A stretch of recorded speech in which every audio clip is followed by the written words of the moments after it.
Assalamu alaikum warahmatullahi wabarakatuh. Umeed छम तुम सारी सुबह से सलामत अल्लाह ताला थैन तो ऐसे पानी हिफ्ज़ अमान यपर कि लग मे गार सिवन इन गारन सिवनस में इतनी आब हन आसान लागन ज्यादा इन आसान आब लागन कि गार तकरीबन 10-15 मिनटन बॉयल करें तो इम तैयार ग सिवन पे वन ठंडा आबस मज त्रत शहलावन तो तम पे गार खान चूँकि नील गारन हज गोज तजरस मज कन तो मे अनम निज गोज इन मे गोज मंज बनावनी यानी कि गोज पकारी या वन तो मंजगूल अम बापत नो मे काशव ओट अत मज हेको तोमल ओट या बेकरी मद इस्तेमाल कर मंजगूल बनाने बापत मे तकरीबन 1.5 पाव गोज अनम बापत जन काशव ओट काफी वन मे ये कह चीज़ कर ऐड तो तुम वो ध्यान सान गोडन कोर मे नून रसना ऐड तो अम पे कोर्मस मजरावन ऐड अगर अस नून तो मजरावन यूत ऐड करो तो बना मंजगूल ठीक वन गो ज़्यादा पहन मज़ेदार बन मख कर मे अत जीर फलिहना ऐड तो बे त्रमस गरम मसाल रसना तो अमे अलाव अजवाइन फलिहना तो बे लकट चमच सत पुदना 1 चमच यम सारी चीज़ कर मे असल पे आटस सत मिक्स तो त्रोमस आब फिर तो आब त्रावन हन हन ताकि यह गि ज़्यादा आब बन कह तो असल पे रलावन बह ओट गि तुथ बन युथ यह गोजन सत असल पे चिपके तो अमे अलाव मे अत वन टमाटर प्यूरी तो इस्तेमाल कर वन गो फिलहाल कर बह गो ये मिक्सचरस मज गोज ऐड यन बह तिमन विवरन यह कत गोश गुजार करान मे वारिया मिस करान इंशाअल्लाह रहमान कर बह कोशिश अगर ने बह डेली हेक वीडियो अपलोड कर तो हफ्तस मज वीडियो 2-4 बह अपलोड करें तुहद चूँकि वारिया आवरियर यम किन वीडियो बनाने फुर्सत मिलान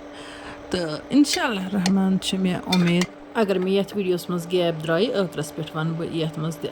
नुस्ख यम बह तह सर जमाद शेयर करान तो बह कर बे सह सिलसिल शुरू इंशाअल्लाह रहमान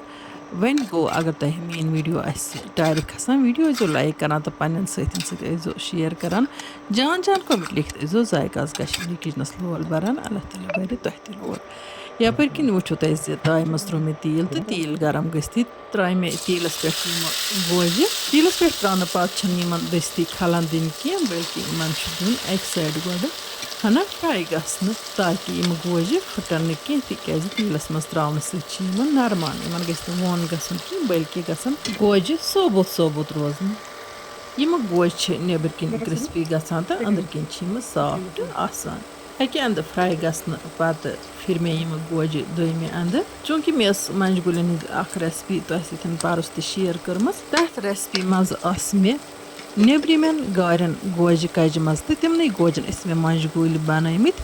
तो तिमन गोजन अंदर किन रस टेस्ट तिम बिल्कुल टेस्टलेस सह मे तथ वीडियोस मज वोनमुत इसलिए अगर तुम गरस मज मंजगूल बनयू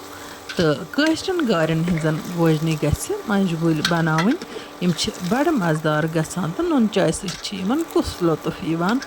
तो ये गार मौकस मज अक दो लट मंजगूल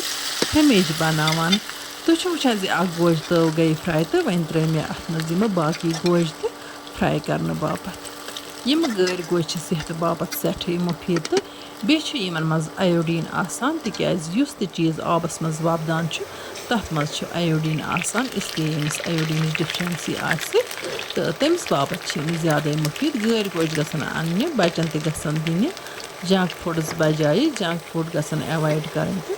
बचन गसन घर चाहे बुजित चाहे इत मंजगूल बनत यम गार गोज दिन तो तिहुंद दिल तज रजन तो पानस तमन गोजन हूँ लुत्फ तुलन सारे गार गोज कर मे फ्राई तो वन कर बह तह सत नुस्ख त शेयर यमन लुकन गाउट यानी कि यूरिक एसिड ज़्यादा तिमन पज अदरकस नुक नुक कर चमच अदरक तो चमच अजवाइन 1 गिलास आबस मज बॉयल कर यूता बॉयल कर तथ गि 1 गिलास चमुन तथ 1 गिलास नेर सह गि छान कड़ित अड़हन सुबहन तो अड़हन शामन अमिस बेमारस दिन तो इंशाअल्लाह रहमान कर तमिस अल्लाह ताला शफा वन गो ठोल माज तो कुन किस्म दाल पज इथिस बेमारस खेन कह اَمہِ علاوٕ گژھِ دۄہَس تقریٖباً 8 گِلاس ترٛیش یُتھ بٮ۪مار چانہٕ اِنشاء اللہ الرحمٰن یِمو نٔیِس ویٖڈیوَس منٛز تُہٕنٛدِ باپتھ بیٚیہِ کانٛہہ نٔو ڈٲلۍ ہٮ۪تھ توٚتام تُہۍ تہِ ٲسۍ اللہ تعالیٰ ہَس حوالہٕ اللہ نِگہبان.